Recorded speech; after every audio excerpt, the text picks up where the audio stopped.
Ka-Express, isang batang higante na naman ang gumugulat sa basketball community.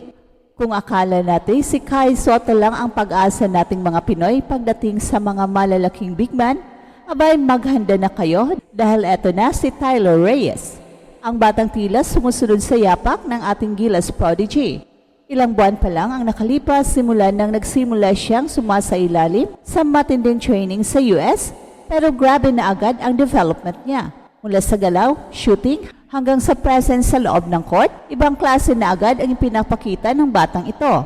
At sa edad niyang 16 years old, may taas na itong 6'8 hanggang 6'9. Hindi malayong umabot pa ito ng 7-footer mark. Kaya ang tanong ng bayan, ito na nga ba ang bagong Gilas big man sa hinaharap? Para sa mga hindi pa nakakakilala kay Tyler Reyes, siya ay anak ng dating Barangay Ginebra player na si J.R. Reyes. Yes, Ka-Express, si J.R. Reyes na may taas na 6'7 at naging bahagi ng kilalang Barangay Ginebra noong kanyang panahon. Kung baga, hindi na nakapagtataka kung bakit napakalaki rin ng anak niya. Basketball runs in the blood, ika nga. Pero hindi lang si Tyler ang may potensyal dahil kahit ang kanyang nakababatang kapatid na si Stephanie Reyes ay lumalaban din sa basketball world. At pambihira rin ang kanyang ipinapakitang galing. Ang tandem ng magkapatid ay talaga namang nakakabilib. Lalaki man o babae, game na game sa court.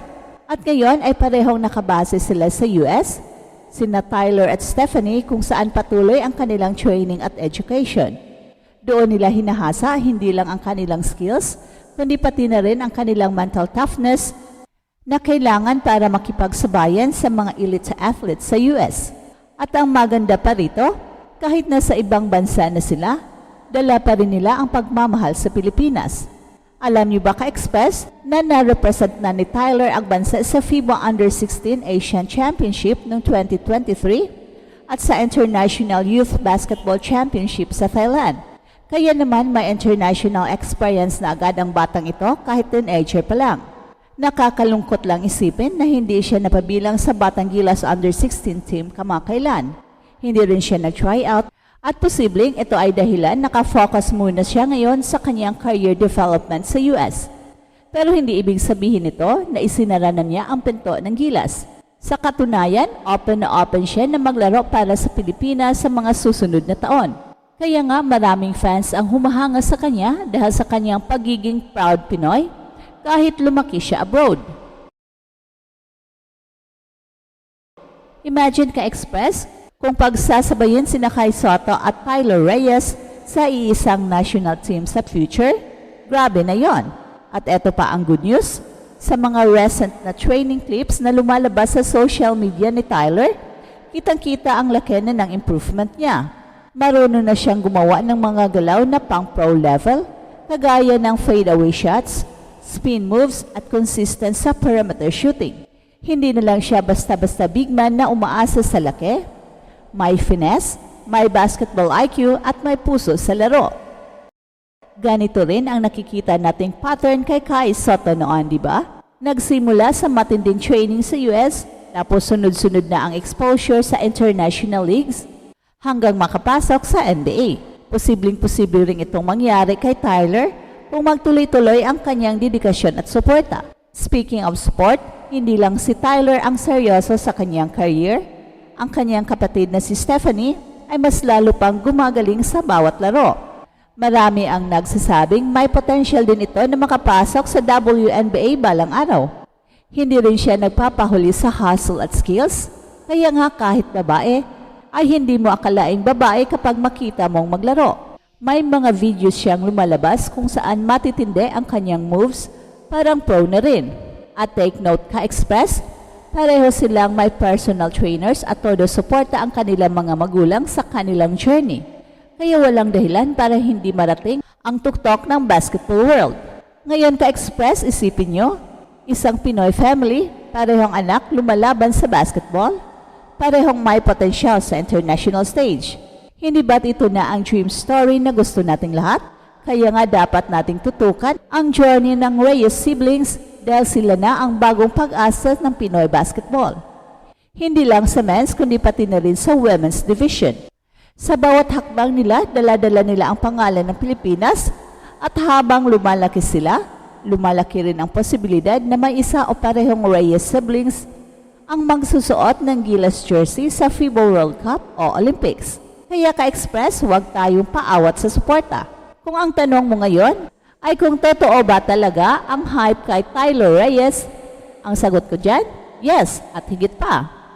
Hindi lang siya basta may height, meron din siyang mindset ng isang elite athlete. Gusto niyang matuto, gusto niyang i-represent ang bansa, at gusto niyang maging world class. Ang ganitong kombinasyon ng attitude, talent at environment ay bihirang-bihira. Kaya kung ako sa inyo, simula ngayon ay subaybayan na natin ang bawat galaw niya sa social media at basketball journey niya sa US. At dito sa Express Info, hindi natin pinapalampas ang kwento ng mga kabataang Pinoy na may pangarap, lalo na kung basketball ang pinag-uusapan. Dahil alam natin na bawat tagumpay ng Pinoy athlete ay inspirasyon sa libu-libong bata sa Pilipinas. Sina Tyler at Stephanie ay hindi lang potential stars, sila ay patunay na kahit saan ka man galing, basta't may disiplina, training at puso para sa bayan, pwede kang maging susunod na pangalan na isigaw ng buong bansa. Kaya ka-express, kung nabigla ka sa kwento ng batang si Tyler, mas lalo pa kayong magugulat sa mga susunod niyang gagawin. Abangan natin kung kailan siya muling magsuot ng jersey ng Pilipinas at baka sa susunod na pagkakataon, hindi lang ito sa youth tournament kundi sa mismong Gilas Seniors team na. Sino ba naman ang hindi gaganahang panoorin ang isang 7-foot tall Pinoy big man na pinanday sa US pero pusong Pinoy pa rin? At kung pagbabasehan natin ang lahat ng nakikita at nalalaman natin tungkol kay Tyler, malinaw na hindi siya basta-bastang batang manlalaro. Sa edad niyang 16 years old, taglay niya ang lakas, taas at galaw na bihira sa kahit sinong Pinoy prospect ngayon.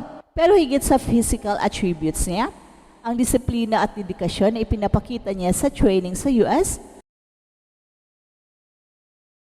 ay isang malaking indikasyon na seryoso siya sa pag-abot ng kanyang pangarap. Isa siya sa mga rare gems na hindi lang basta may potensyal, ginagawa rin niya ang lahat para ma-unlock ito. Hindi rin matatawaran ang suporta na ibinibigay sa kanya ng kanyang pamilya sa isang panahon kung saan maraming kabatang atleta ang nahihirapang makahanap ng resources para ma-develop ang kanilang laro. Sina Tyler at Stephanie ay swerte sa aspeto ng suporta.